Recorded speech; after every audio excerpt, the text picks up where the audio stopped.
El siguiente programa es apto para todo el público. No contiene escenas de sexo ni de violencia.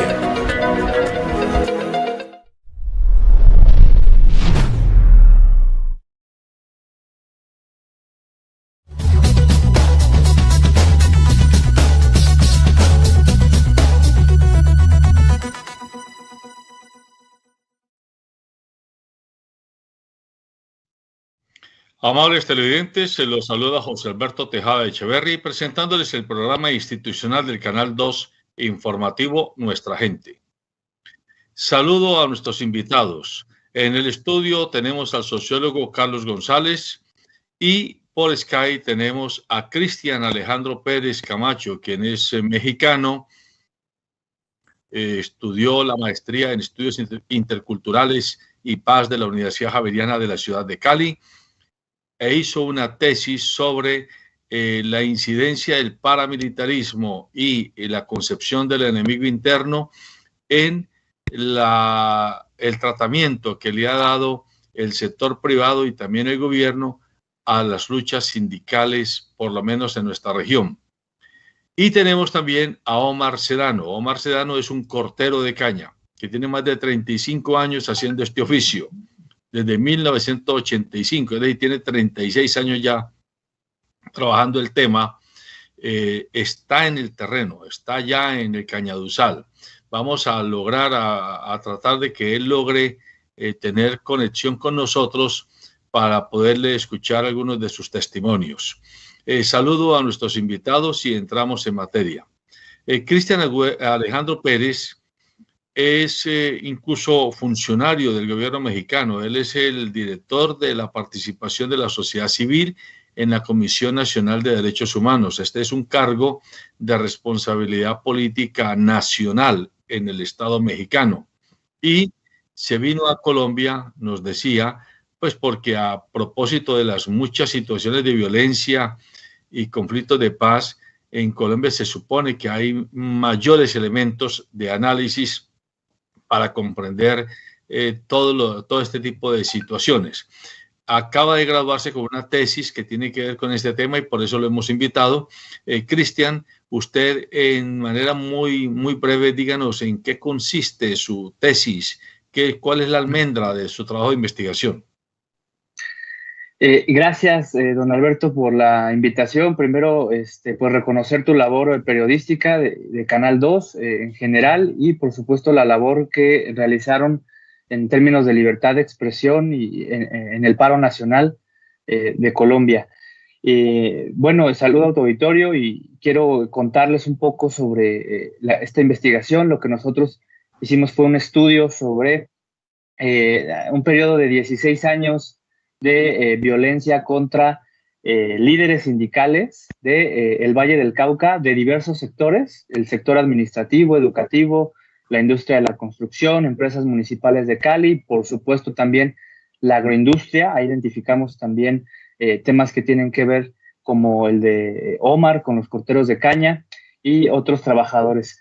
Lo que pudimos nosotros encontrar fue que hay una serie de condiciones culturales e incluso de índole política y económica que genera un ambiente de cultura antisindical, una estigmatización de los trabajadores organizados en sindicatos a través pues de las diversas relaciones de los poderes fácticos en esta región de Colombia y que se expresa de diversas formas como la violencia extrema contra líderes sindicales. En el Valle del Cauca pudimos, por ejemplo, documentar más de 50 asesinatos contra líderes sindicales en dicho periodo, muchas amenazas, por supuesto. El mayor periodo de violencia tuvo que ver con la incursión del bloque Calima de las Autodefensas Unidas de Colombia. En ese periodo de incursión fue donde hubo mayor número de asesinatos contra líderes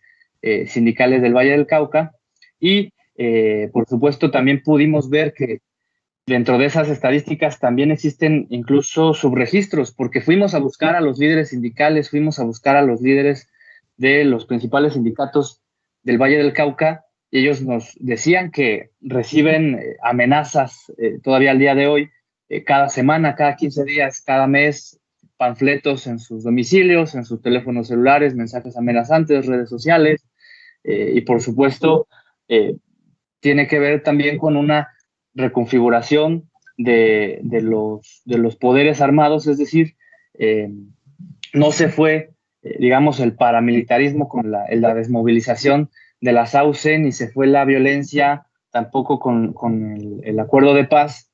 Entonces, tenemos una situación de violencia contra líderes sociales y líderes sindicales que aún prevalece. Entonces, una de las conclusiones que nosotros pudimos llegar es que a mayor movilización, a mayor defensa de derechos de los sindicatos, tanto de sus derechos laborales como los derechos humanos de su comunidad, pues las fuerzas, digamos, o por los grupos armados atentan más contra su integridad, atentan más contra su vida, contra su cuerpo, contra su dignidad.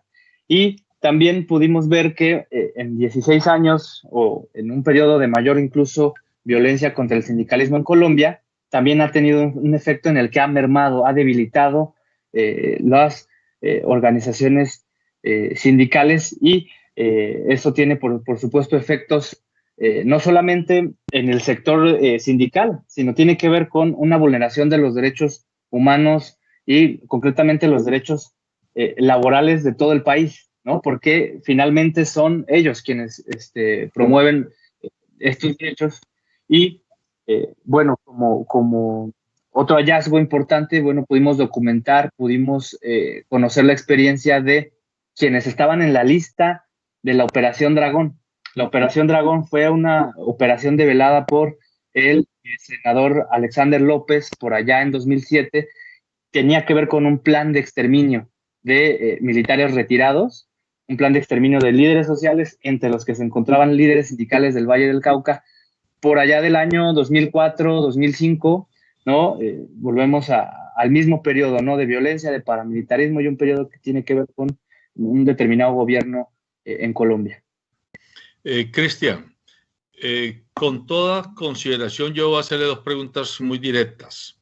La primera, ¿por qué se vino usted de México a hacer ese tipo de estudio aquí en Colombia? Uno supone que México tiene problemas muy graves con la frontera porque está en la frontera con Estados Unidos, que allá deben haber problemas sindicales similares a los que se encuentran en un país como el nuestro.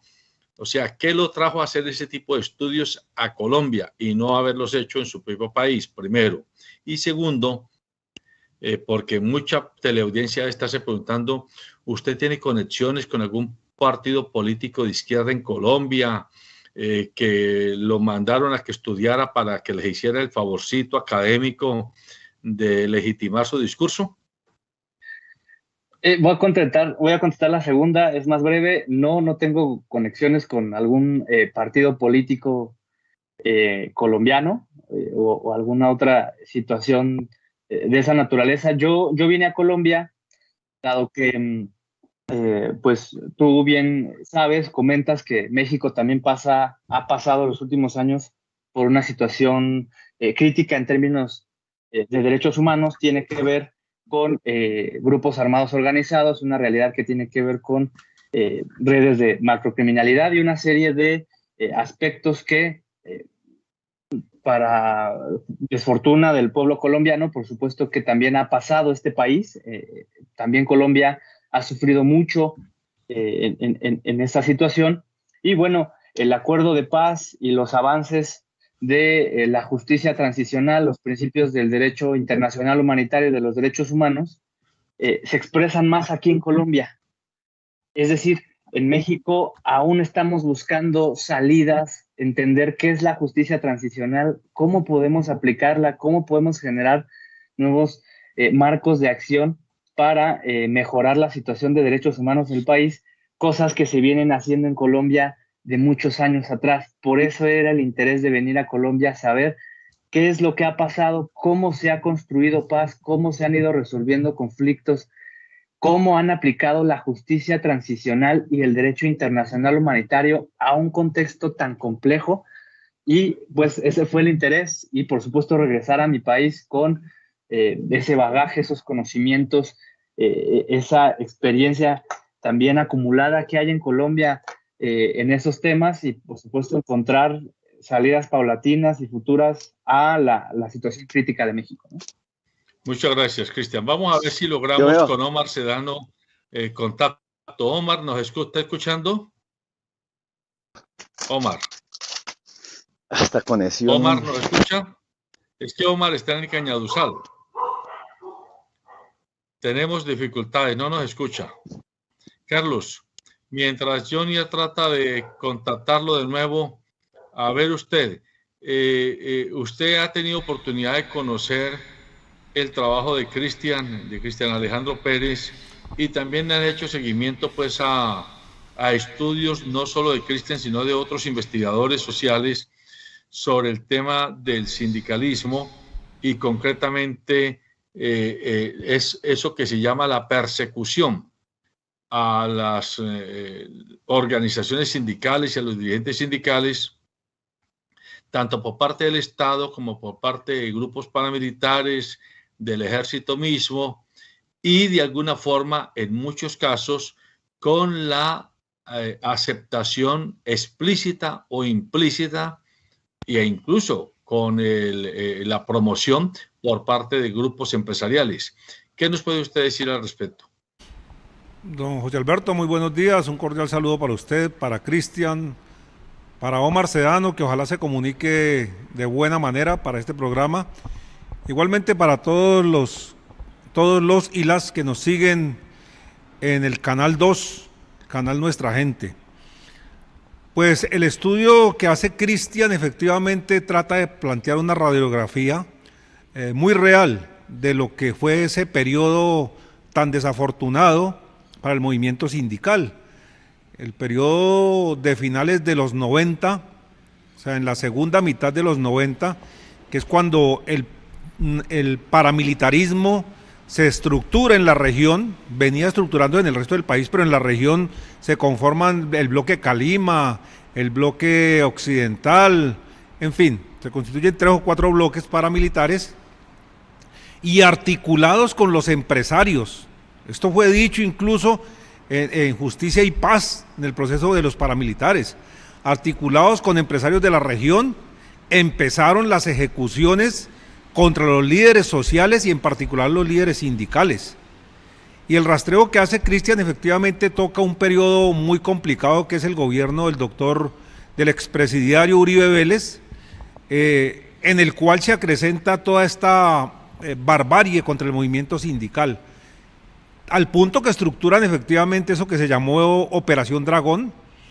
En ese entonces yo estaba en Sintraunicol, el sindicato de la Universidad del Valle, también fuimos víctimas de los hostigamientos, de las amenazas, de la persecución, de los atentados. Luego ahí hay un rastreo muy importante que creo que es una importante elaboración sistemática para la fracturada historia del movimiento sindical en Colombia. O sea, me parece que este aporte que hace Cristian da cuenta de una de las realidades muy dolorosas y muy amargas a propósito de los cultivos de la caña, porque también allí hubo una incursión muy fuerte conversada con los empresarios contra el movimiento sindical. Luego, este es un importantísimo aporte, repito, de nivel académico, sistemático, pero que da cuenta de ese periodo tan desafortunado como es la persecución al movimiento sindical en Colombia, pero en particular en este estudio focalizado en el Valle del Cauca y en un periodo específico que llega hasta el 2017.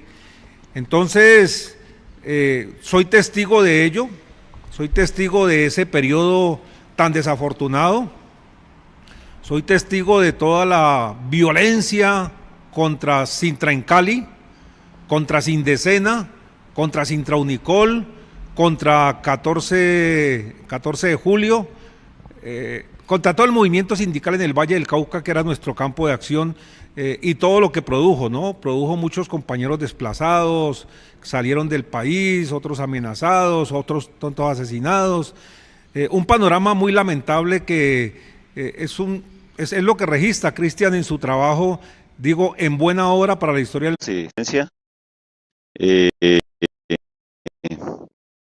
Nosotros trabajadores corteros, pues todavía se a través de unas empresas de arquetipos que se creó y los ingenios, un acuerdo que se hizo con el sindicato Sintrainagro, en ese momento, Sinalcorteros, y el señor Robledo Cojaña. Se creó unas empresas arquetipos que supuestamente nos daban trato definido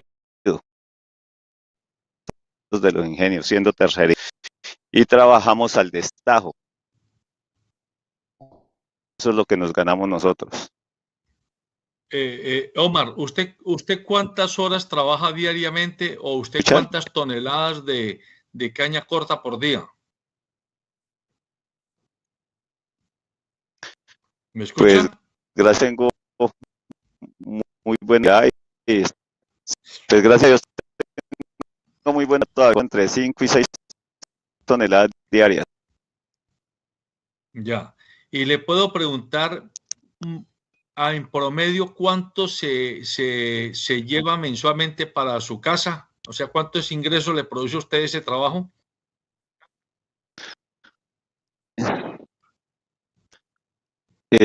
Yo me llevo Hola. trabajando festivos y domingos. ¿Cuánto se lleva? ¿Cuánto? Omar. Omar. No le escuché. Omar. Sí. ¿Cuánto es el ingreso que se lleva trabajando festivos y domingos? Que... 2 millones. Entre 1.000.000 y 2.100.000 más. Ya. ¿Y trabajando en qué horario? 2.100.000 máximo. ¿Y en qué horario nosotros trabaja? llegamos aquí a las 6 de la mañana, pero nos levantamos a las 4 por el carro. Hasta que me toque. Hay veces nos toca, como puedo terminar a las 4, puedo terminar a las 5 de la tarde, depende y la que esté. Ya. Por ejemplo, ¿Y usted el de ahí, sobre esos 2 millones 100 tiene algún tipo de prestación social? Si alcanzan a ver ahí. Sí. Sí. En esa caña, ahí se sale a las 5. ¿Cómo? ¿Usted ha sido perseguido o amenazado por su trabajo como cortero con los trabajadores que intentan sindicalizarse?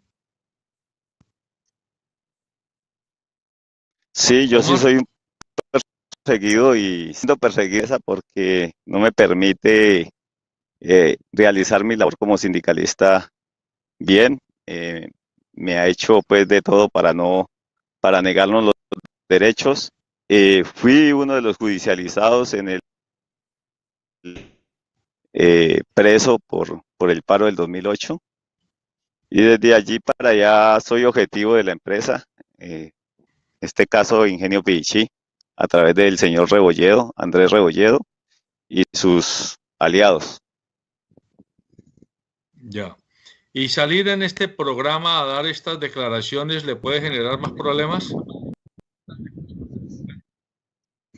Pues yo ya eso no le tengo miedo. De hecho, perdí el miedo desde el 2005 para acá, que tomé la decisión de rebelármele a la industria, de dejar de ser el esclavo útil de ellos.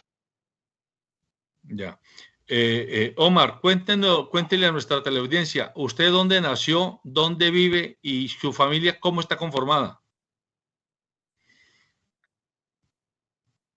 Bueno, yo nací en la ciudad de Buga y me terminé el corregimiento de Sonso.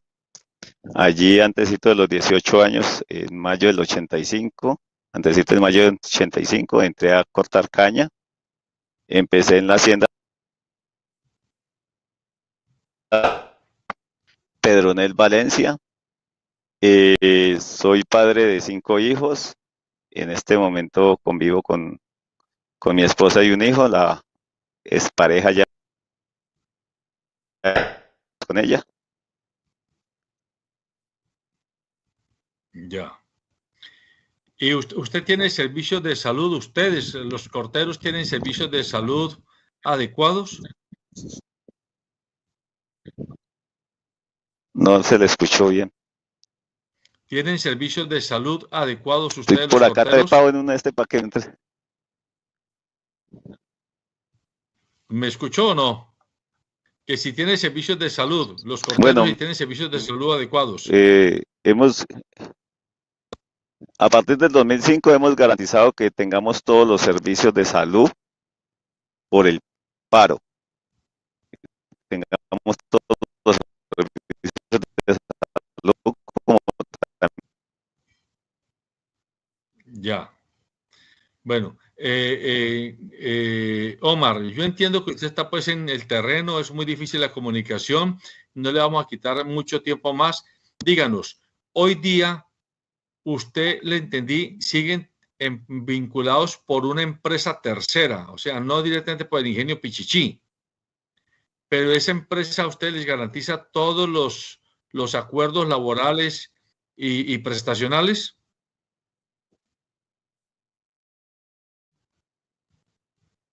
¿Aló? Hola.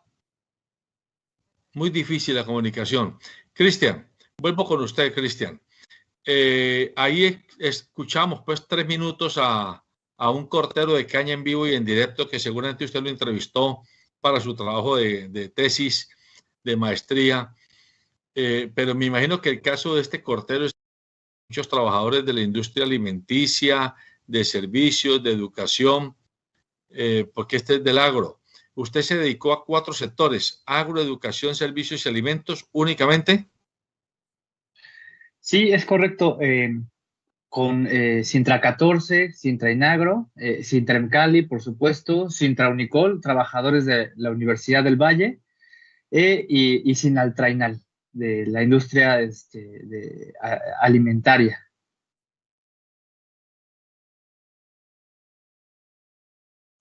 Y usted en esos sindicatos que estudió, ¿cuáles son como los casos más emblemáticos que encontró? Porque, por ejemplo, en el caso de la caña, todos sabemos que todas esas conflictos que hubo entre los años 2005 y 2007, 2004, 2007, pues todo el mundo los conoció. Pero en los otros sectores, ¿qué conflictos han sido así como especialmente significativos? Sí, bueno, yo quisiera contarte que el caso de Sintra Emcali es también muy relevante. Fue un sindicato que se volcó a la defensa del patrimonio público para impedir la privatización de las empresas municipales de Cali, y esa lucha social, esa lucha política de defensa del patrimonio de los colombianos, pues justamente fue lo que generó la reacción de los grupos armados para atentar contra la vida de los líderes sindicales de Cali. Documentamos que casi la mitad de las agresiones en el periodo estudiado fueron contra Sintra Cali. Por otra parte, tenemos el sindicato de Univalle, Sintra Unicol, que se ha distinguido por tener grandes liderazgos de activismo, no solamente de los derechos laborales, sino la defensa de la educación, la defensa del medio ambiente, la defensa de los derechos humanos de las comunidades.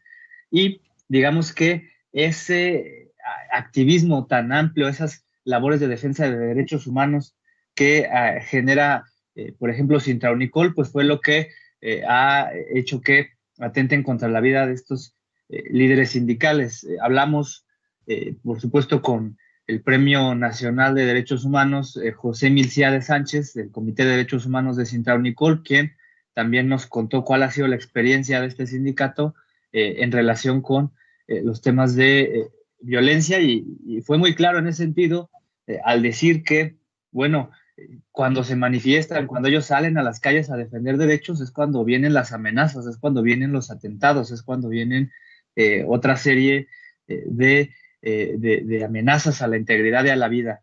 Y por otra parte tenemos a los sindicatos, digamos, de la parte de la industria alimentaria. Los corteros de caña, por supuesto, también están expuestos no solamente a digamos, a la violencia, pues, que ha sido o ha estado presente en toda Colombia, sino a una situación también de un contexto de producción paupérrimo.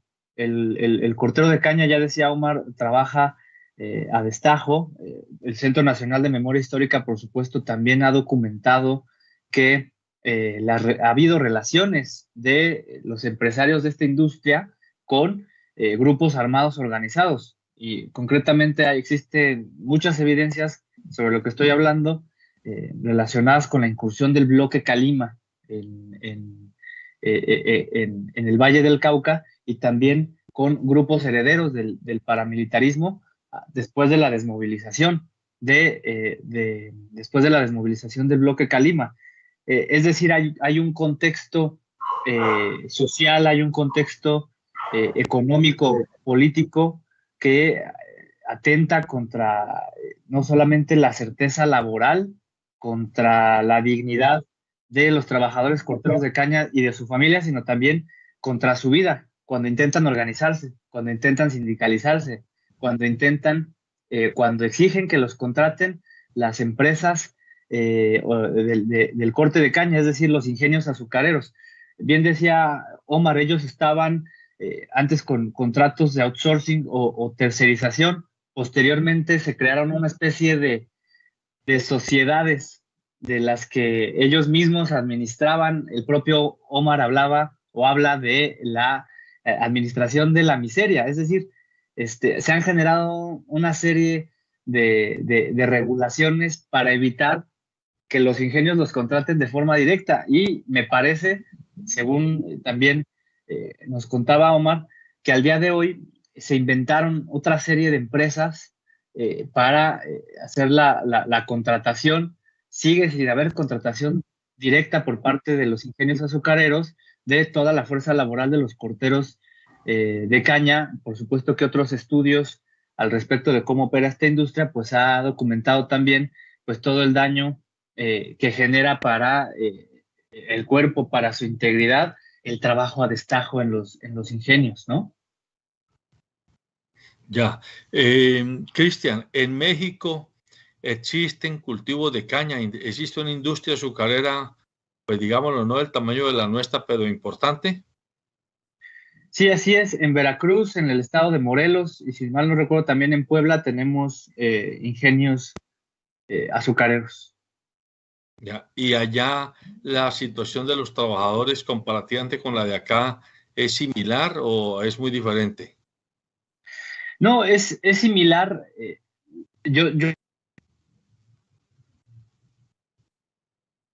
Hola, hola, se te fue el sonido.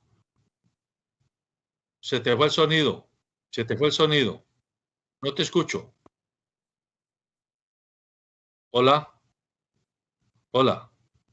Hola. No. Hola, hola.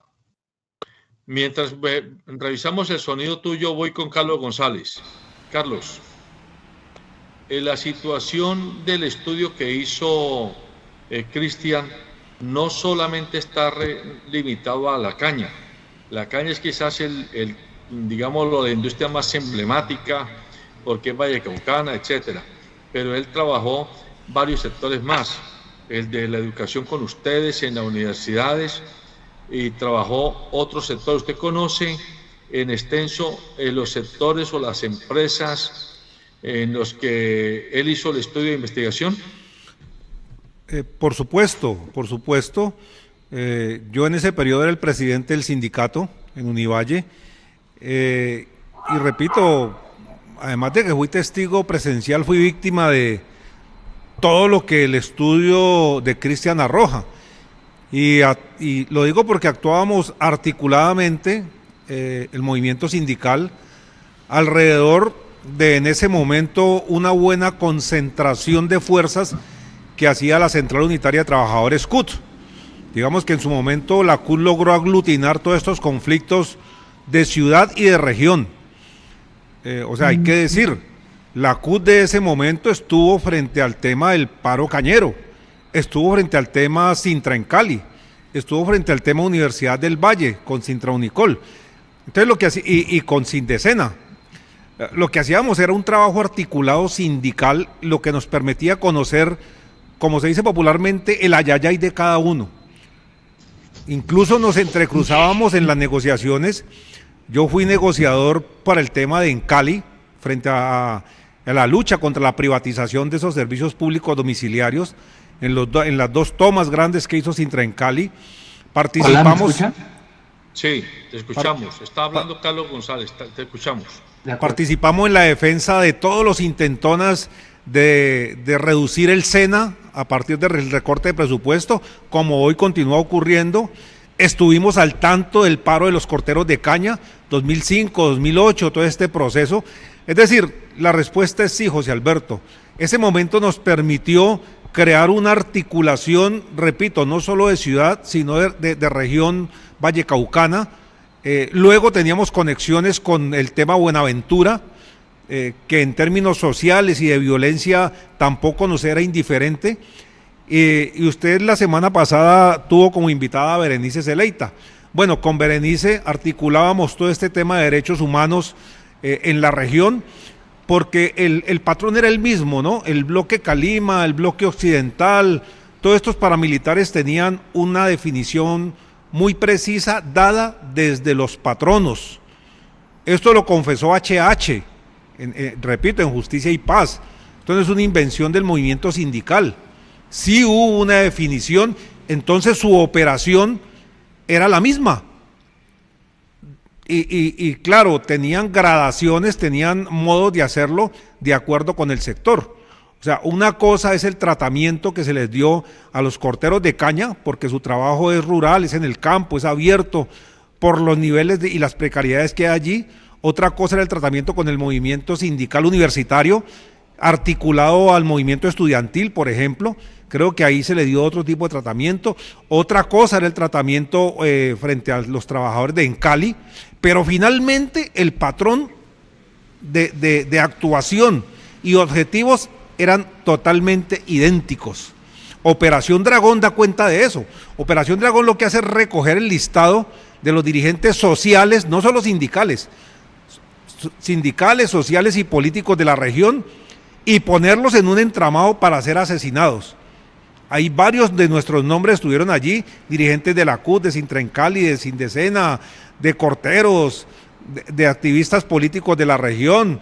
O sea, es toda una articulación paramilitar y de persecución contra el movimiento social, en este caso, en el estudio que hace Cristian, contra el movimiento sindical de la región. Ya, Cristian, yo quiero volver a usted porque es necesario que aquí se comprenda que no estamos haciendo, o que usted no hizo un estudio para meterle los dedos a los ojos a los empresarios de los diversos sectores, sino para mostrar un fenómeno socioeconómico y, ¿por qué no, político y de seguridad muy grave. Volvamos al sector de la caña. El tema de la caña va más allá de si está pagando poquito o mucho a los trabajadores. Estamos hablando de una industria que, por ejemplo, el Valle de Cauca tiene unas 350.000 hectáreas cultivables, de las cuales 300.000 están en caña. Es decir, prácticamente la caña tiene el 90% de la tierra cultivable en el Valle del Cauca. Eso uno. Dos, el precio interno del azúcar es un precio que lo pagamos al doble de lo que se le paga a los ingenios en el mercado internacional. Si aquí una libra de azúcar vale 1.500 pesos, en el mercado internacional vale 700 pesos u 800 pesos. O sea que la industria vive subsidiada, la industria, no los trabajadores. En tercer lugar, el etanol, que nos lo obligan a pagar, porque cada que uno tanquea un carro, el combustible, en ese galón de gasolina hay un 10% o un 20% de etanol que es comprado a los ingenios, pero además de comprado a los ingenios, pagado al doble de lo que valdría en el mercado internacional también. Entonces, esto es para que la gente comprenda que esta es una industria mantenida por el Estado, pero que no redistribuye sus utilidades a toda la sociedad, sino que se queda acumulada en un grupo de familias. Por otro lado, esta industria que tiene más o menos 20.000 trabajadores, que es más o menos lo que se calcula que tiene hoy día, es altamente ruinosa para el agua del Valle del Cauca. Eso no lo estoy diciendo yo, eso lo han dicho muchos investigadores, expertos, que muestran que incluso los ingenios están llevándose el agua a 500 metros de profundidad, agua fósil que llaman, o sea, agua que tiene más de 20.000 años de existencia en las entrañas de la tierra. Los ingenios la están bombeando para sus cultivos. Luego, entonces, dicen los investigadores que en el año 2060 prácticamente el Valle del Cauca puede terminar siendo un desierto. ¿Usted investigó todos esos temas en el contexto de su análisis? Sí, por supuesto que tuvimos que hacer una revisión bibliográfica exhaustiva y por supuesto los antecedentes incluso de la historia de la caña de azúcar viene o llega a Cali con Santiago de Belalcázar, ¿no? Y por supuesto frente a un entorno económico del siglo XIX y XX, justamente con la independencia de islas del Caribe, estas grandes haciendas donde se producía el azúcar y que posteriormente ese contexto internacional da un giro y entonces el Valle del Cauca se convierte en un enclave central, en un clúster industrial fundamental para esta producción. El Centro Nacional de Memoria Histórica, está citado ahí en las referencias del documento, también ha trabajado múltiples estudios sobre el Valle del Cauca y bueno, ellos ahí consignan en estas investigaciones que cómo ha ido colonizando el Valle del Cauca otro tipo de cultivos, por ejemplo, el monocultivo se ha ido extendiendo en contravía, por ejemplo, del cultivo del café y del cultivo de otro tipo de cultivos, porque el valle lo que ofrece es un ambiente propicio, un clima propicio para la producción de la caña de azúcar todo el año. Por supuesto que también esto genera diversos daños, por ejemplo, al medio ambiente, la producción de azúcar, también por supuesto la utilización de agua. Efectivamente, como bien mencionas, la caña de azúcar necesita mucha agua para crecer, para producirse y por supuesto que pues estas industrias, como lo es quizás normal en muchos sectores industriales a nivel mundial, pues buscan cómo maximizar los beneficios, ¿no? Por supuesto que esto no justifica que tenga que ser a costa del medio ambiente, a costa del agua, a costa de la diversidad de la producción agroalimentaria en un país, ¿no? Incluso de expulsar a personas de sus tierras para ir extendiendo el monocultivo, ¿no? Y por supuesto, los daños al medio ambiente, creo que muchos sectores y muchas industrias tendríamos que estar pensando, por supuesto, en común acuerdo con las comunidades, con los gobiernos, con expertas y expertos, cómo ir migrando a contextos de producción más sostenibles a mediano o largo plazo, ¿no? Usted, para su estudio de su tesis de maestría, usted se entrevistó con empresarios, con ejecutivos de los ingenios, con ejecutivos de Azocaña o de Procaña. O sea, tuvo la oportunidad de hablar con los que tienen el capital y la infraestructura. No tuvimos esa oportunidad, únicamente trabajamos con integrantes y líderes de los sindicatos que ya mencioné: Sintra Unicol, Sintra Encali, Sintra Inagro, Sinaltrainal, Sintra 14. Y bueno, puede ser que podamos ampliar los estudios, los análisis o los artículos, previendo o trabajando también de acuerdo con la experiencia, los criterios que quieran hacer públicos los empresarios de la industria de la caña de azúcar. Sé de buena fuente que muchos estudios sobre cómo opera políticamente la agroindustria y cómo opera económicamente no han tenido éxito para que participen en estudios o en otras investigaciones. Entonces, pero probablemente en un futuro ese escenario pueda cambiar y este sector se abra también al diálogo, al entendimiento y por supuesto serían muy importantes también sus aportaciones en términos de verdad, en términos de los ejercicios que está haciendo, por ejemplo, la Comisión de la Verdad. También el sector empresarial sería muy relevante conocer su perspectiva. Usted, además de lo que conoció de la Operación Dragón, tuvo la oportunidad de profundizar un poco más en la conexión entre la industria azucarera y la Operación Dragón, o esto simplemente usted lo hizo como referencia bibliográfica, documental, de otras fuentes, no lo pudo evidenciar? La fuente es directa, la fuente es los trabajadores o algunos trabajadores o líderes que estaban en la lista de la Operación Dragón, que fue quienes nos develaron cuál fue la operación, cómo se generó digamos, escándalo en el Senado, a partir también del trabajo de Alexander López. Como bien comentaba Carlos González, ahí estaban muchos de ellos, pudimos hablar directamente con quienes estaban en esas listas y contra quienes, por supuesto, se suponía iban a atentar, ¿no? Y no en el sector de la industria del azúcar, no necesariamente fue un sector en, en términos de la Operación Dragón, de aparecer en la Operación Dragón, pero sí existían acuerdos y eso está documentado también más bien en fuentes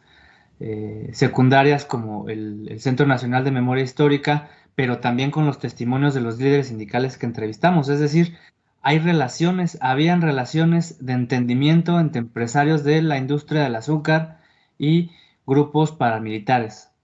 Había financiamiento a grupos paramilitares, jefes de seguridad, esquemas de seguridad internos de las empresas, coordinados con actores armados de los grupos paramilitares. Eso está evidenciado también propiamente por los trabajadores de la industria del azúcar, incluso está en procesos de tribunales de justicia y paz, justamente por atentados que estuvieron denunciados, atentados contra los trabajadores, contra compañeros que hacían parte de las juntas directivas de los sindicatos de la caña de azúcar, que atentaron contra su vida. Y bueno, en los procesos judiciales se ha develado, ya lo dijo Omar, me parece que mencionó a HH, Eber Velosa, uno de los líderes paramilitares del bloque Calima, lo ha dicho en las versiones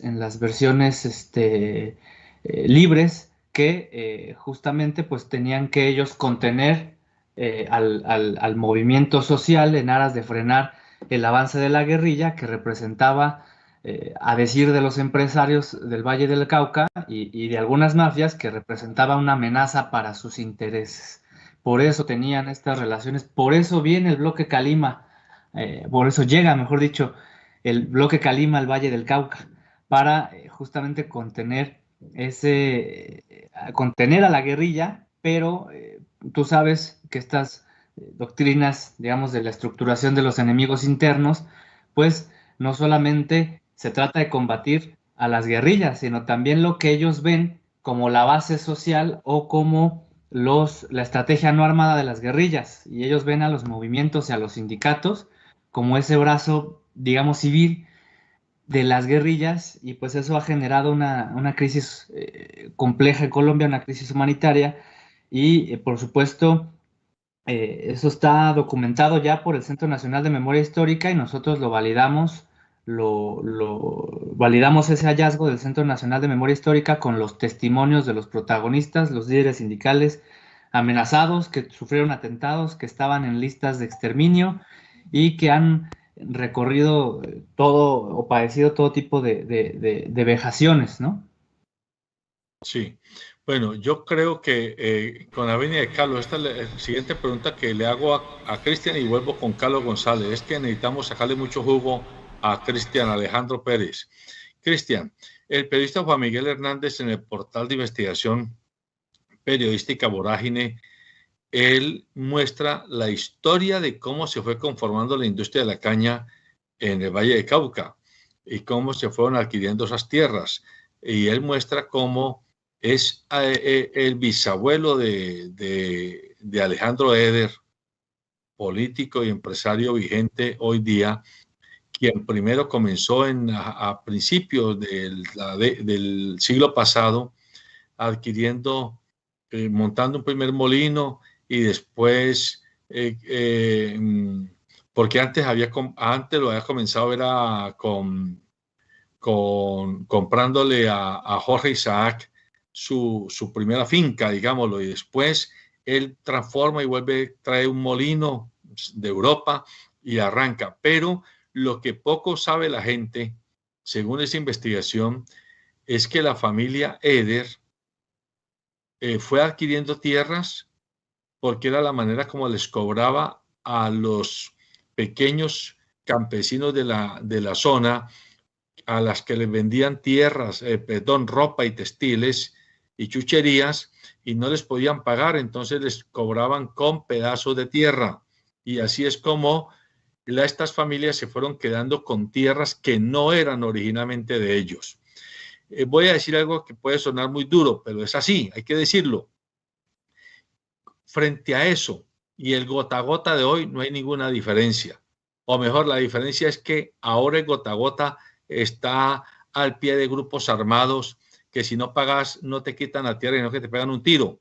En esa época el gota a gota era que si no pagabas la ropa y el textil que debías, entonces me entregabas esos 1.000 metros de tierra, esos 2.000 metros de tierra, y así fue como la industria azucarera se quedó en muy pocas manos, porque esas tierras nunca fueron de todas las 12 o 14 familias que hoy son las dueñas de las tierras o de los ingenios. Hay que decirlo con todas sus letras. Esas tierras originalmente eran de muchos campesinos, hombres y mujeres de este valle geográfico, pero hoy quedaron reducidas a 12 o 14 familias. ¿Qué dice usted de ello?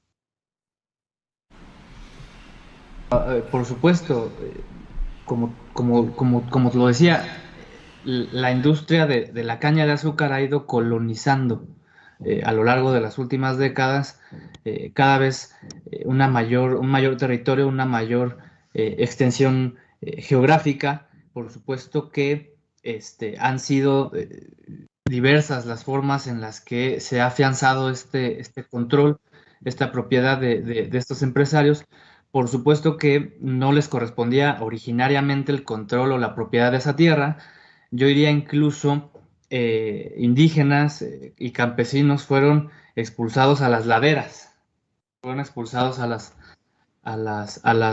laderas, a los farallones y a otras tierras donde pues algunos pueden seguir produciendo, aunque en menor medida, la tierra. Otros tuvieron que desplazarse, ¿no?, a Buenaventura, a Cali, a otros centros urbanos o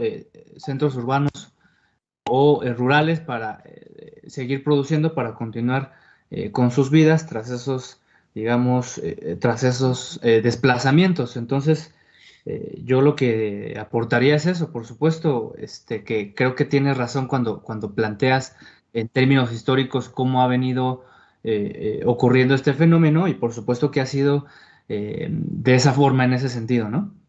Ya. Carlos, en perspectiva de este estudio que ha hecho Cristian Alejandro Pérez sobre la realidad, digámoslo, de las relaciones obrero-patronales, hay otra que tal vez el estudio no abarca, pues porque no era su objeto de investigación, y es el declive de las organizaciones sindicales que primero fueron afectadas por esta presión paramilitar y de seguridad y demás, y desprestigio que se hizo en torno a los dirigentes sindicales. Pero ahora es porque definitivamente la relación laboral ha cambiado no solo en Colombia, sino en todo el mundo, por lo menos en el mundo occidental. Y entonces cada vez habrá menos posibilidad de que hayan trabajadores empleados y por lo tanto sindicatos. Entonces esto me lleva a preguntar, ¿será que estamos ante un momento de quiebre de la historia en el cual hay que comenzar a pensar en una nueva organización de trabajadores independientes, prestadores de servicios, que ya no se hace el sindicato frente al empleador, sino el sindicato como industria frente al Estado y frente a la sociedad? ¿Qué ha conocido usted de ello? Bien, José Alberto, permíteme antes de responder, no puedo desaprovechar la oportunidad de resumir la apretada síntesis que hiciste del proceso de despojo de las tierras. Para decirlo en lenguaje de septiembre del 2021, le abudinearon las tierras a los campesinos en el Valle del Cauca. Hubo un proceso de abudinización, ¿sí? Aquí sí hubo despojo y destierro de la gente, y fue con aparatos armados. O sea, lo que hay detrás de Cóndores no entierran todos los días, además de las disputas conservador-liberal, también es el despojo de grandes extensiones de tierra que luego aparecen como monocultivo de la caña. Perdón, Carlos, ¿sí? Perdón. Y eso que usted acaba de decir, que es muy importante, eso marca la diferencia entre la industria de la caña con la industria cafetera. Absolutamente, totalmente, claro. Ahí hay una ruptura de un tema agrícola, fíjese. Y segundo, quiero resaltar que también hay que decirlo, el tema del agua frente al monocultivo de la caña. Varios investigadores señalan que una tonelada de azúcar requiere 17,000 litros de agua. Por eso están haciendo todo lo que señalaba José Alberto, sacando aguas profundas, desviando corrientes de agua, diques, represas, canales, desvío de cauces, porque por cada tonelada de azúcar se requieren 17,000 litros de agua, 17 metros cúbicos. Y segundo... 17 toneladas. Sí, por una tonelada de azúcar, 17,000 metros cúbicos de agua. Y algunos investigadores hablan de la homogenización ecológica y paisajista. Lo voy a señalar rápidamente antes de responderte. ¿En qué consiste la homogenización ecológica y paisajista? Pues que ha habido un proceso de contaminación de suelos, de aires, extingue la variedad de la flora, de la fauna, y va configurando solo un tipo de flora, de fauna, de bosque, porque es la destrucción de los bosques de múltiple variedad. Son ecosistemas, extingue los ecosistemas de humedal por este tema del agua. O sea, y paisajísticamente el Valle del Cauca es un poco aburridor. Cuando uno recorre las carreteras y atraviesa el Valle del Cauca, es un paisaje monotemático. O sea, no solo es monocultivo de la caña, sino monotemático en cuanto al tema paisajístico. Esto hay que registrarlo porque esto tiene que ver con el crimen ecológico a que ha sometido todo el valle geográfico del río Cauca, que viene degradándose y que viene perdiendo todas estas riquezas de variedad ecológica, ambiental, de fauna, etcétera. Y bien, con respecto a la pregunta que hacías, efectivamente, el mundo del trabajo se ha transformado dramáticamente a partir de todas estas nuevas realidades de la virtualidad, de las telecomunicaciones, pero también de un proceso que se estandariza a partir de los 90s, con la caída del muro, se cayó el muro, el bloque socialista, y se caen estos otros proyectos, y se instala la globalización neoliberal. Esa globalización neoliberal trajo por doquier flexibilización laboral, que produce las rupturas de las organizaciones sindicales, que impone ideológicamente el egoísmo, el cómo voy yo ahí. Esto fractura las organizaciones sindicales, y es un mundo del trabajo que hoy, con la realidad, reclama algo como lo que usted señala. Hoy, y vengo debatiéndolo con las organizaciones, con las centrales obreras y con los sindicatos, ¿Cuál es la opción que los sindicatos le ofrecen a la inmensa mayoría de los trabajadores? Y entonces en el caso colombiano, Cristian, el 70% de la fuerza laboral del país está en el sector informal, son informales, pero el sindicato está hecho para que el trabajador aporte el salario. ¿Pero cuál salario? Si el 70% no recibe salario, ¿no ve que es sector informal? ¿No ve que en la contratación laboral, inclusive recibiendo salario, es por tiempos, es por 3 meses, por 6 meses? Verbigracia a los profesores hora cátedra de las universidades, son el 80% de los profesores del país, son hora cátedra, son contratos de 4 meses. ¿Cuál articulación sindical allí? Entonces la forma organizativa de los trabajadores debería cambiar. Ocurrió durante la historia de la humanidad. Yo hice una investigación en ese sentido de las diferentes formas organizativas de los trabajadores en la medida en que el mundo del trabajo iba cambiando. Nosotros tenemos la forma organizativa de los trabajadores que Marx denomina sindicato del siglo XIX. Esta forma organizativa que usted está cuestionando, José Alberto, que no le ofrece alternativas a los trabajadores hoy en día, es del siglo XIX, de la primera revolución industrial. Estamos en la 4ª revolución tecnológica y hay quienes dicen que en la 5ª. Y las organizaciones siguen todavía con esa estructura y sí hay que pensar en centrales de masas, sí hay que pensar en desarticular, no el sindicalismo, sino la forma en que convoca a los trabajadores. Porque la precariedad de los trabajadores se traduce en precariedad sindical. Es decir, del mismo nivel que está la precarización de los trabajadores, está la precarización organizativa. En Colombia los trabajadores no alcanzan ni a ser el 4%, los trabajadores sindicalizados, no llegan ni al 4%. Y por supuesto, súmele a eso en el fenómeno colombiano el aspecto de la violencia que hemos estado señalando. O sea, la sola Central Unitaria de Trabajadores CUT ha puesto más de 4.000 dirigentes sindicales asesinados desde su fundación en 1986. Entonces son varios factores, pero sí tiene que haber una decisión franca, serena, decidida y acertada políticamente del mundo sindical. Es dejar de tener tantos compartimenticos, tantos sindicaticos y tener grandes sindicales. En un congreso, en el 5º congreso de la CUT se hablaba de que en Colombia debería haber máximo 7 sindicatos por rama de servicios, de ir toda la educación en uno solo, primaria, secundaria, bachillerato, SENA, universitaria, etcétera, todo, es decir, por ramas de servicios y de industria. Requiere un discurso franco y sincero de unidad.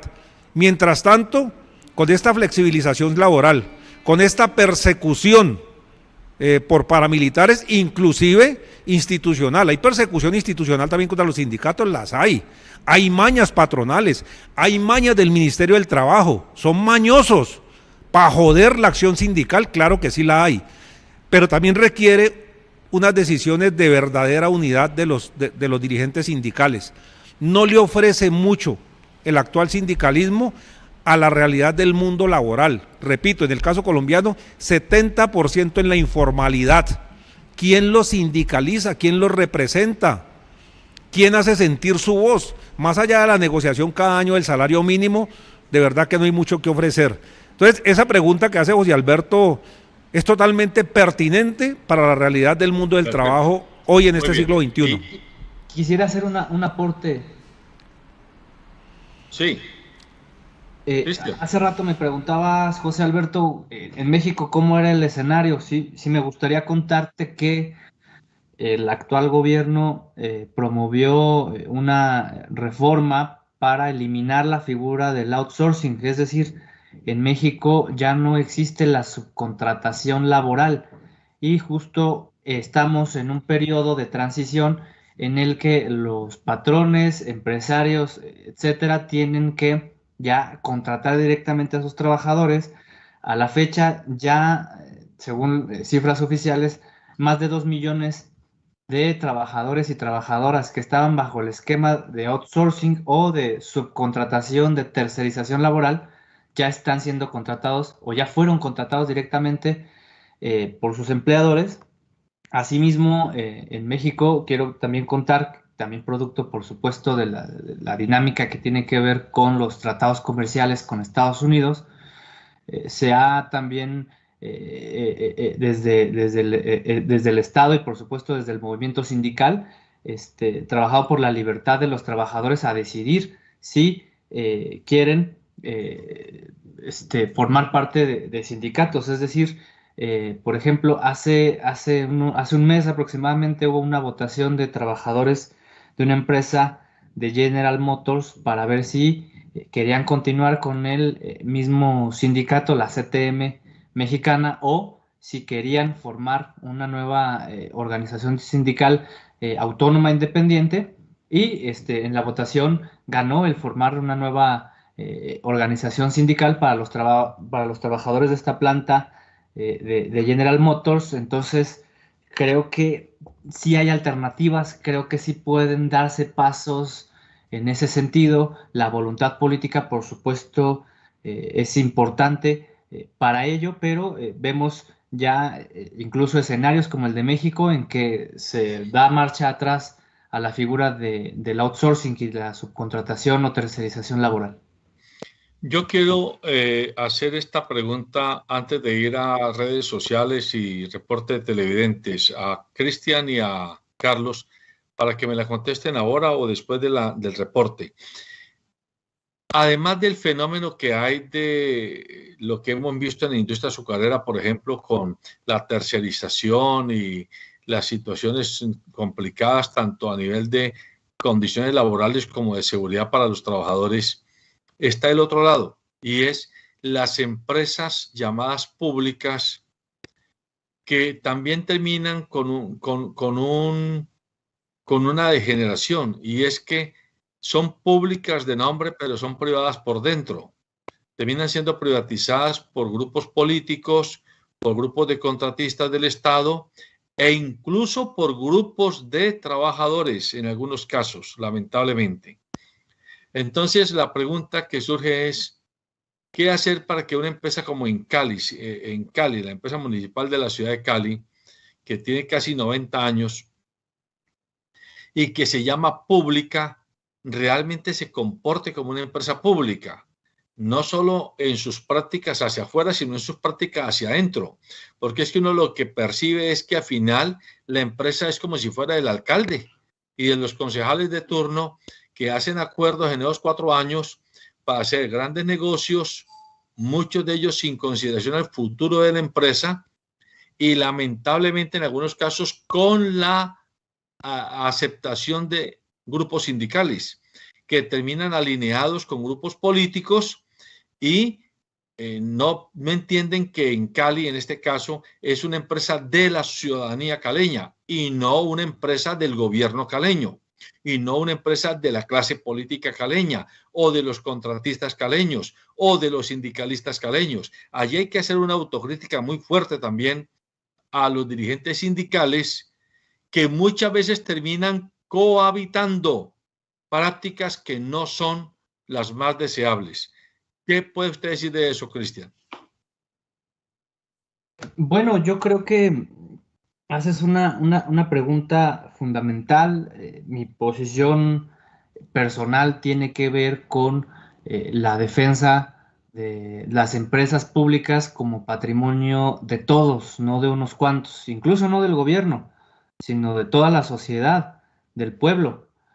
La deuda de esas empresas es pública, el patrimonio, los bienes son públicos y creo que como tal debemos o se debe buscar la defensa de esas empresas públicas. Creo que un fenómeno que ha dado al traste durante muchos años en Latinoamérica ha sido el fenómeno de la corrupción, es decir, la búsqueda del beneficio propio o de unos cuantos en detrimento de las inmensas mayorías. Creo que la defensa de los trabajadores sindicalizados, pues de Sintremcali, el patrimonio de Mcali, pues es un botón de muestra de cómo hay que buscar la defensa del patrimonio público. Las universidades públicas también hay que buscar que no se privatice, los medios de transporte público, las vías férreas, el sector energético.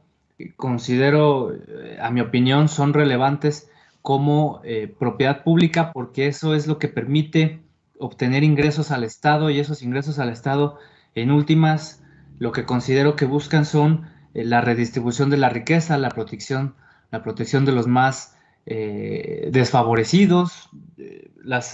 Por ejemplo, en el caso de México, Petróleos Mexicanos es una empresa que recibe, que genera muchos ingresos para el Estado, la hacienda pública, es decir, la mitad, hoy creo que es la tercera parte del presupuesto de México proviene de los ingresos petroleros, de la labor que hace una empresa pública como lo es Pemex. Es decir, de cada poste de luz, de cada escuela, de cada andén, de cada semáforo, de cada equipamiento o medio de transporte público, del metro, de cada peso que se utilizó para construir esas obras, la mitad proviene, o la tercera parte proviene de los ingresos que generan estas empresas públicas. Por eso políticos y empresarios siempre han buscado coaligarse para obtener el beneficio que representan esas empresas, muchas veces bajo también un discurso en el que dicen que ya no sirven las empresas, están quebradas, u otros argumentos, ¿no? Si es así, si son empresas que no sirven, que están quebradas, que son ociosas para el Estado, ¿por qué las pelean tanto los empresarios? ¿Por qué las pelean tanto los políticos? Porque efectivamente pues pueden ser una fuente de ingresos para personas o grupos de intereses creados cuando tenían que serlo para el pueblo. Carlos. Ese es un tema crucial y hay que reconocer, ¿no? En el movimiento sindical hay quienes le jalan al cuentico del contrato sindical. Esto es que los sindicatos terminan haciendo contratos para desarrollar funciones propias de la empresa. Aquí en el Valle del Cauca ha ocurrido eso, el contrato sindical. Eso es una perversión, una desnaturalización del objeto del sindicato. Dos, hay mafias, hay clanes, hay familias articuladas en lo público particularmente para controlar la contratación. Baste las especulaciones que circulan, pero por algo circulan en Encali. En Encali hay una tercerización y un relegamiento de los trabajadores de planta para ciertas funciones porque priorizan los contratos que se hacen con determinadas personas, que curiosamente terminan con vínculos con determinados partidos y tendencias políticas. Baste mirar lo que pasa en el HV, a quién pertenecen la mayoría de cooperativas, las famosas SAS, las sociedades de no sé qué, bueno, en fin. Todo esto es una organización de mafias, de clanes, de familias que cooptan lo público, que lo cooptan laboralmente, y digamos que se amamparan en que no es ilegal, en que tiene visos de legalidad, porque esa tercerización en Colombia sí está permitida perversamente. Y termino diciendo, José Alberto, que aquí lo que hay que hacer es reinsistir, digo reinsistir porque son varias las insistencias que se han hecho, en cumplir una orden constitucional. En la Constitución dice que en Colombia debería haber un estatuto del trabajo. Pues les informo, les recuerdo, a quienes ya lo saben, el Congreso de la República sistemáticamente se ha negado a aprobar un estatuto del trabajo. Varios intentos se han hecho para que haya un estatuto del trabajo. Un estatuto del trabajo significa una ley estatutaria que regule el trabajo y que pone por debajo el código sustantivo del trabajo. O sea, una ley estatutaria no es tan manipulable, ni se puede manosear ni abudinear como lo hacen con el código sustantivo del trabajo. Pero ha habido una negación sistemática, y esto es un llamado a propósito del próximo evento de elegir congresistas, a ver si los trabajadores se tocan y dejan de votar por los que sistemáticamente les han negado una posibilidad de un estatuto del trabajo que regule las relaciones laborales, obrero-patronales, en el mismo Estado, que como usted señala, José Alberto, es de los principales violadores del Código Sustantivo del Trabajo.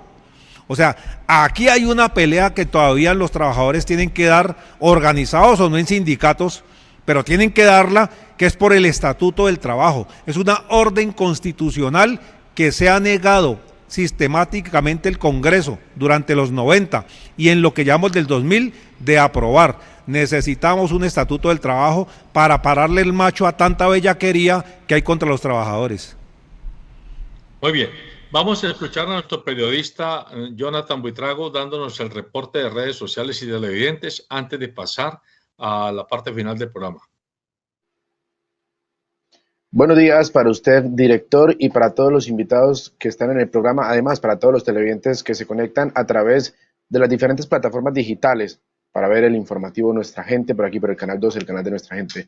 Vamos a dar los diferentes comentarios que nos dejan a través de redes sociales y empezamos con el de Sigifredo. Él dice, la tercerización del trabajo de los coteros con las cooperativas manejadas por los ingenios y la corrupción van de la mano del trabajo, además de que sabemos cómo asesinan día a día a los defensores de derechos humanos y del medio ambiente que quieren ir en contra de muchas cuestiones de este trabajo y de estos ingenios. Además, otro televidente dice, se rechaza la persecución de siempre al sindicalismo, pero preocupa también la baja aceptación de la comunidad del sector sindical.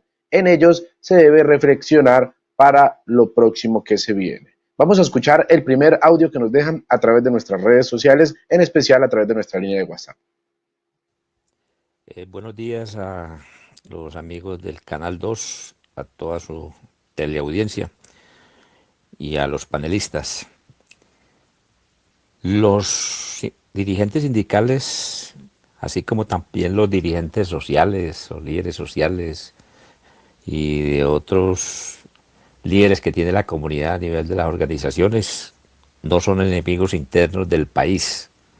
Antes, por el contrario, son orientadores, son acompañantes, son constructores del crecimiento económico, de desarrollo social, de desarrollo humano.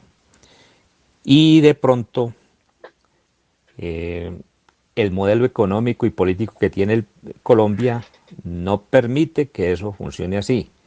Yo recuerdo que el SENA, por allá en la década del 80, tenía un programa que se llamaba Capaca, donde capacitaban a los líderes de las acciones comunales y de los líderes sociales de las comunidades rurales y les construían unos centros comunitarios para la capacitación, para el encuentro. Cerca de 64 se construyeron en todo el país. Pues eso lo tumbaron rápido porque creyeron que eso era un caldo de cultivo para otras cosas, como se ha pasado cuando las comunidades se apropian y se empoderan de su desarrollo.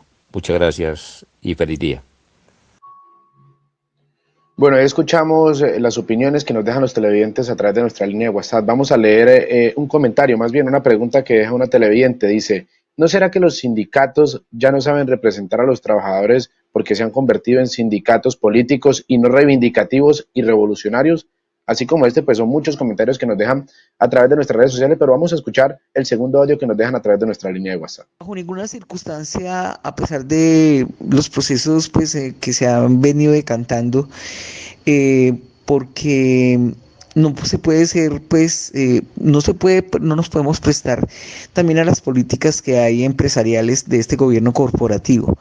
Obviamente que ha habido muchos errores y hay una burocratización evidente en muchos sectores sindicales, pero los logros de las décadas pasadas hay que seguirlas manteniendo y hay gente que está bien comprometida. Entonces, vamos a lo que pasa con el sindicato de profesores, me parece terrible todo lo que están haciendo, y con otros sectores, vamos anti-extractivistas, como el sindicato en La Guajira, contra Cerrejón, pues etcétera, etcétera.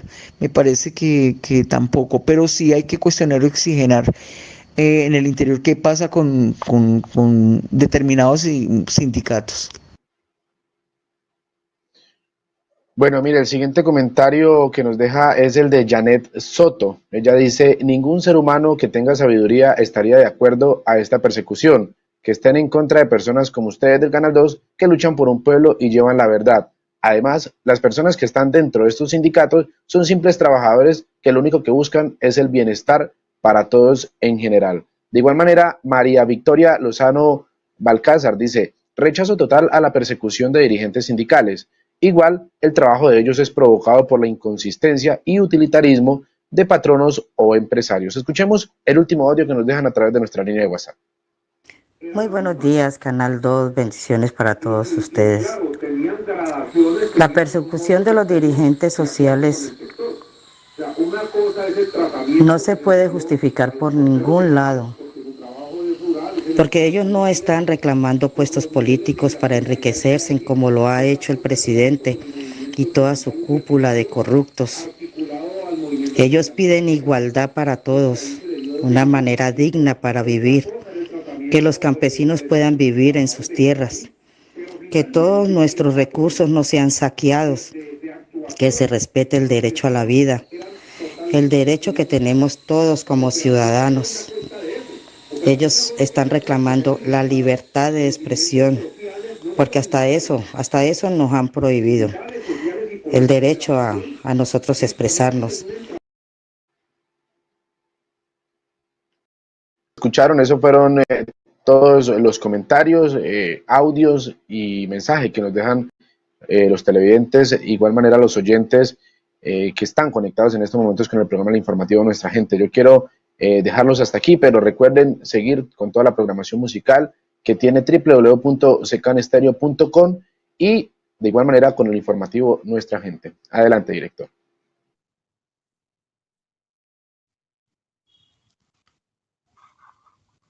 Sí, agradecemos a Jonathan Buitrago el reporte de redes sociales y le pido a Cristian y a Carlos que hagan su comentario final de cierre. A Cristian agradeciéndole pues que ha hecho una contribución a la sociología del trabajo, a la sociología laboral de la región y que nos haga su propia conclusión de lo que tiene para decirnos con respecto a su estudio. José Alberto, muchas gracias. Reiterar en mi reconocimiento a tu labor, a todo tu auditorio y a la labor periodística que llevas a cabo y por supuesto importante pedir que se cumplan las medidas cautelares de las que eres beneficiario ahorita de la Comisión Interamericana. No estás solo y bueno, comentarios.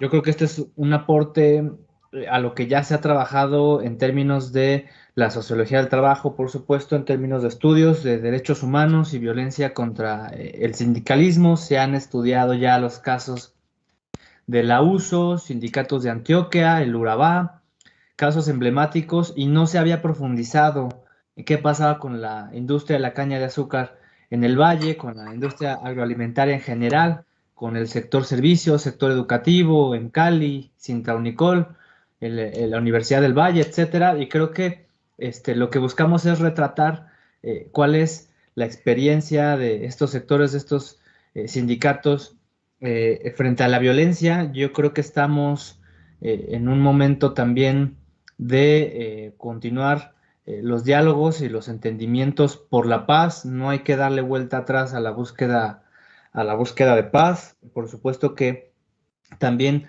todos estos trabajos tenemos que enmarcarlos justo en esa ruta. Lo que sigue es ver cómo construimos memoria, cómo construimos una reparación integral del daño a estos sectores vulnerados, cómo construimos verdad y en últimas cómo se sigue construyendo paz en Colombia frente a escenarios de violencia directa, pero también de violencia estructural, también de violencia como precariedad de los trabajadores del corte de caña, de violencia como persecución a los sindicatos que más allá de la defensa de su puesto de trabajo van, buscan y defienden a las comunidades, defienden la educación pública, como el caso de Sintraunicol, que se solidarizan con otras causas, que se solidarizan con los jóvenes que padecen violencia en el paro y se manifiestan.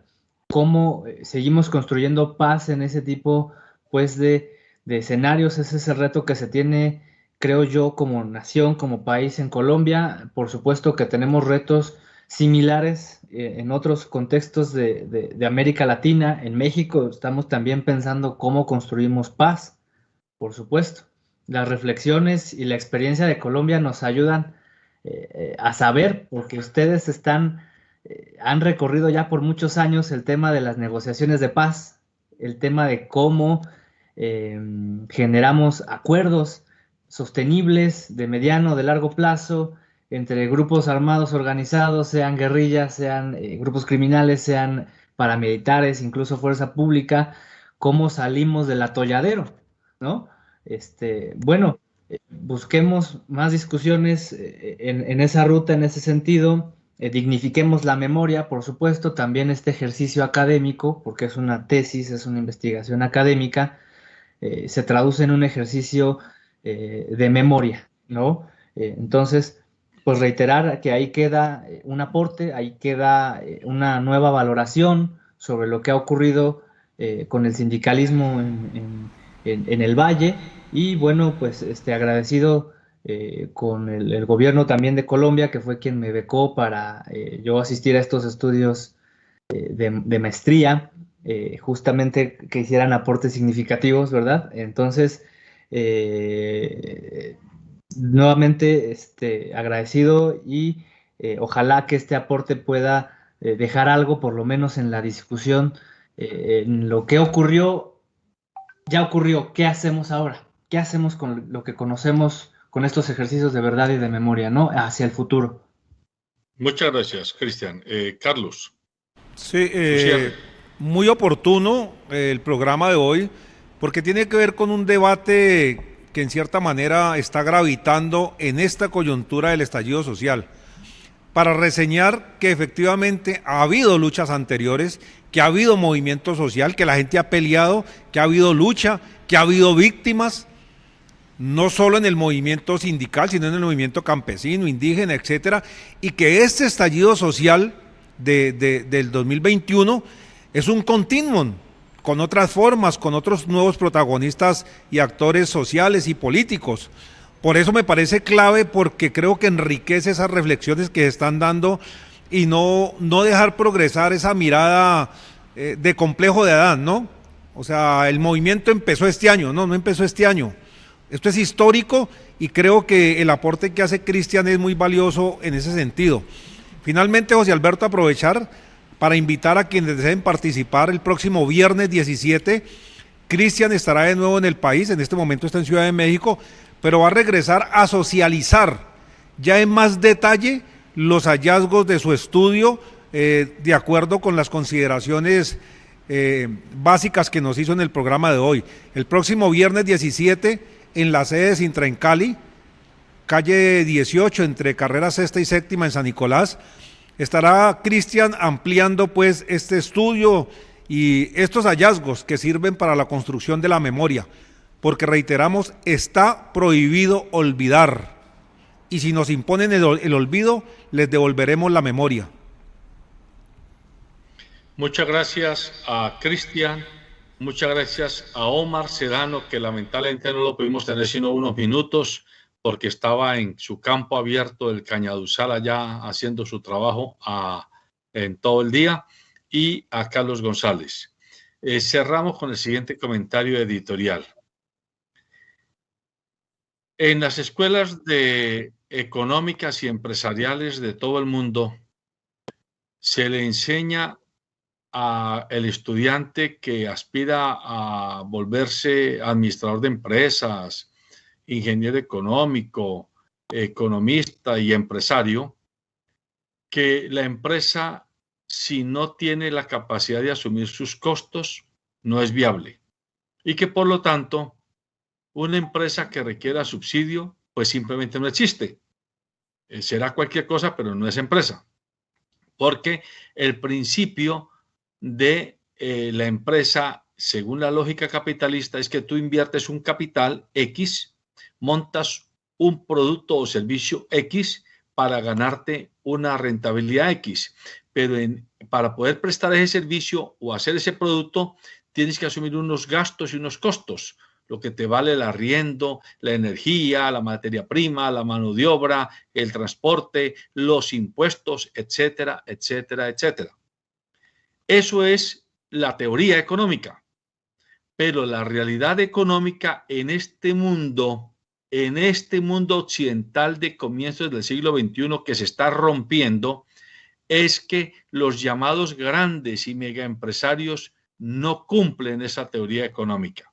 Por el contrario, son personas, clanes, grupos familiares que se apropian del patrimonio y de la renta pública, o sea, el patrimonio y la renta de todos, para de ahí sacar y montar empresas que son de ellos, pero ellos no han invertido capital. Eso hay que tenerlo muy en cuenta. Con esto quiero decir que posiblemente los empresarios, muchos empresarios que hoy posan de ser grandes empresarios, no han invertido todo lo que debieran haber invertido para poderse constituir como grandes empresarios, sino que han logrado, por información privilegiada y por tráfico de influencias, capturar, ya dije, patrimonios y rentas públicas. En el caso de la industria del azúcar, habría que preguntarle a la industria del azúcar, a los empresarios del azúcar y a los gobiernos que la han mantenido, cómo se explica que para poderse mantener la empresa, la industria, a flote, nos tengan que cobrar el doble del azúcar en Colombia, cuando en el exterior vale la mitad de lo que cobran aquí. ¿Y cómo se explica que aquí haya que subsidiar la producción de etanol cuando en el resto del mundo no se subsidia? ¿Y cómo se explica que a esta industria, que es de 12 o 14 clanes, se le subsidie todo, mientras que a la industria cafetera, que es de 500.000 familias cafeteras, no se les subsidia nada, sino que por el contrario se les permite que el precio internacional del café se cae el valor del café en Colombia? Nunca ha habido un precio, digámoslo, del doble de lo que vale en el mercado exterior. Ojo con eso, es un doble rasero. A la industria azucarera, que es de 14, se la protege. A la industria cafetera, que es de 500.000 familias, no se la protege. ¿Eso cómo se llama? ¿Capitalismo o favoritismo? Y segundo, el mundo sindical no puede seguir siendo un mundo de sindicatos de empresas, porque tendrá siempre la de perder. Hay que comenzar a buscar los puentes, las conexiones entre los trabajadores que están empleados en empresas y los trabajadores que no están empleados en empresas, pero que están en los mismos sectores. Por ejemplo, en el sector del transporte, hay empresas que tienen trabajadores de transporte de personas, transporte de carga, etcétera, pero hay mucho trabajador independiente que no está vinculado a ninguna empresa y es transportador. O en la empresa de alimentos, hay muchas empresas que tienen empleados, pero hay muchos trabajadores llamados informales o autoempleados que están en el sector de alimentos. Hay que crear mecanismos organizacionales que los encuentren, que los junten para, como decía Carlos, crear unos sindicatos o unos mecanismos organizacionales por sectores que permitan unos mínimos de equidad social en el arranque de los trabajadores y de los emprendedores, porque ahora el debate ya no es si usted es empleado o no es empleado. Aquí lo que hay que entender es que somos trabajadores, unos empleados formales, otros no empleados formales, unos emprendedores y otros no emprendedores, pero somos ante todo trabajadores. Esas son las reflexiones que hay que comenzar a hacer. Buenos días.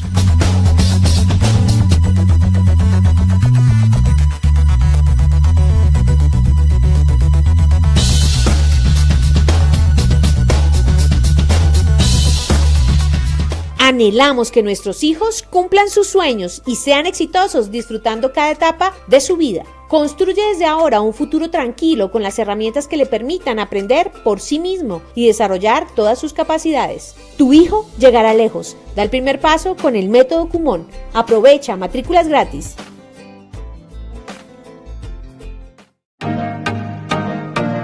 Nuestro servicio incluye transporte de pasajeros, encomiendas, servicios por horas, viajes dentro y fuera de la ciudad, transporte de aeropuerto, recorridos turísticos municipales e intermunicipales, convenios empresariales y reserva de servicios.